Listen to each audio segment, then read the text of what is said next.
Chicken শাহি roast পছন্দ করেন না এমন মানুষ কিন্তু খুবই কম দেখা যায়।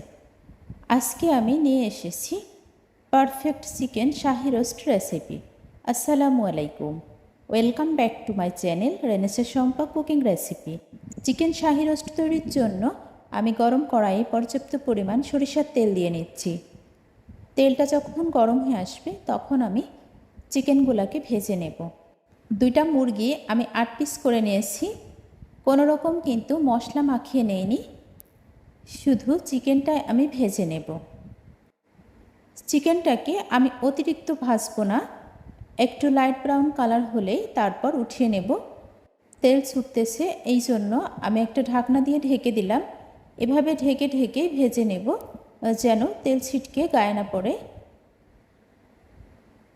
এবার আমি চিকেনগুলোকে উল্টিয়ে দিচ্ছি।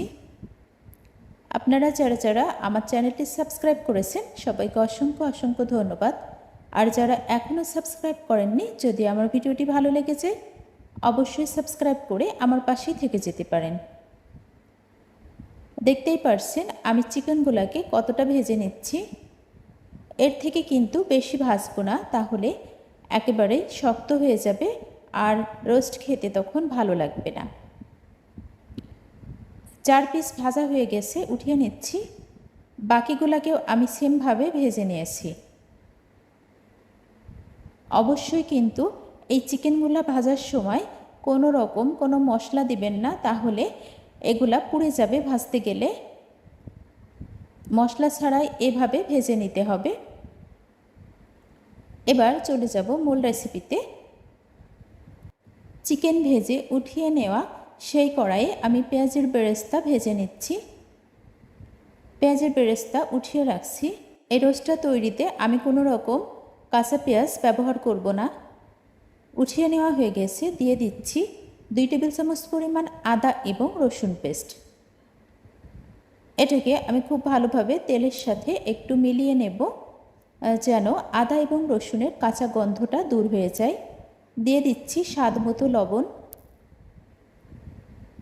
2টা তেজপাতা দিয়ে নিলাম, 5 থেকে 7 টুকরা দারুচিনি, লবঙ্গ এবং গোলমরিচ 20টার মতো। দিয়ে দিচ্ছি 2 টেবিল চামচ পরিমাণ শুকনা মরিচ, আমি পেস্ট করে নিয়েছিলাম সেটা। বাসাতে শুকনা মরিচের গুঁড়াটা শেষ হয়ে গেছে, এই জন্যই কিন্তু আমি পেস্ট করে নেওয়া শুকনা মরিচটা দিয়ে নিলাম। আপনারা চাইলে এখানে গুঁড়া মরিচটা দিয়ে নিতে পারেন। এবার দিয়ে দিচ্ছি 1 চা চামচ পরিমাণ গোটা জিরা, দিয়ে দিচ্ছি 1 চা চামচ পরিমাণ রোস্টের শাহি মশলা। ওই মশলাটা আমি নিজে তৈরি করেছিলাম, আর এটা রাঁধুনি রেডিমিক্স মশলা, সেটা দিয়ে নিচ্ছি। আসলে ওটা আমার নিজে বানানো মশলা, ওর মধ্যে কিন্তু সব রকম মশলাই রয়েছে, আর এটা দিচ্ছি জাস্ট একটু ফ্লেভারের জন্য। এই মশলাটাকে আমি খুব ভালোভাবে কষিয়ে নেব। কষানো হয়ে গেলে তারপর আমি চিকেনগুলোকেও মশলার সাথে কষিয়ে নেব। পেঁয়াজের যে বেরেস্তাটা তৈরি করে রেখেছিলাম সেটার অর্ধেকটা দিয়ে নেব, আর বাকি অর্ধেকটা যখন রোস্ট তৈরি হয়ে যাবে আমি সেই সময় দিয়ে নেব। মিশিয়ে নিলাম পেঁয়াজের বেরেস্তাটা মশলার সাথে। এখন আমি ভেজে রাখা চিকেনগুলোকে দিয়ে নিচ্ছি। তারপর এই চিকেনগুলোকেও কষিয়ে নেব। আমি যে রোস্টের জন্য শাহি মশলাটা তৈরি করে নিয়েছি সেটার মধ্যে রয়েছে জিরা, ধনিয়া, লবঙ্গ, গোলমরিচ, এলাচ, দারুচিনি, জয়ফল, জয়ত্রী, তেজপাতা, সব রকম মশলাই কিন্তু আমি ওটার মধ্যে রেখেছি। ওগুলা শুকনা রোস্ট করে তারপর আমি গুঁড়া করে নিয়েছিলাম। দিয়ে দিলাম 1/2 চা চামচ পরিমাণ জিরা গুঁড়া, এটা ভাজা জিরা গুঁড়া। এটা দিলে কিন্তু ফ্লেভারটা খুব দারুণ আসে। রোস্টটা প্রায় কষানো হয়ে এসেছে, এখন দিয়ে দেব রোস্ট সিদ্ধ হওয়া পরিমাণ পানি। অতিরিক্ত পানি দেওয়া যাবে না, তাহলে কিন্তু রোস্টগুলা বেশি সিদ্ধ হয়ে যাবে আর ভেঙে যেতে পারে। যেহেতু এটাতে কোনো রকম ঝোল থাকবে না, আপনারা তো জানেন রোস্টের ঝোল রাখলে সেটা ভালো লাগে না।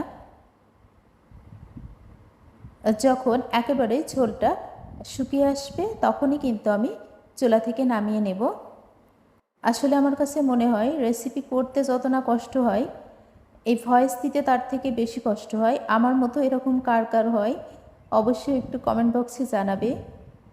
আর যখনই ভয়েস দিতে যাই তখনই মনে হয় যে গলাতে সমস্যা হয়ে গেছে, এরকম লাগে। শুধু কি আমার এরকম হয় না আপনাদেরও হয় সেটা জানাবেন। অলরেডি রোস্ট কিন্তু হয়ে গেছে। এখন দিয়ে দিচ্ছি আমি 1 চা চামচ পরিমাণ চিনি। চিনিটা দিয়ে আমি জাস্ট 1 মিনিটের মতো মিশিয়ে নেব, তারপর চুলাটা অফ করে দেব। এভাবে আপনারাও চিকেন শাহি রোস্ট বাসাতে তৈরি করে খেয়ে দেখতে পারেন কতটা টেস্টি হয়।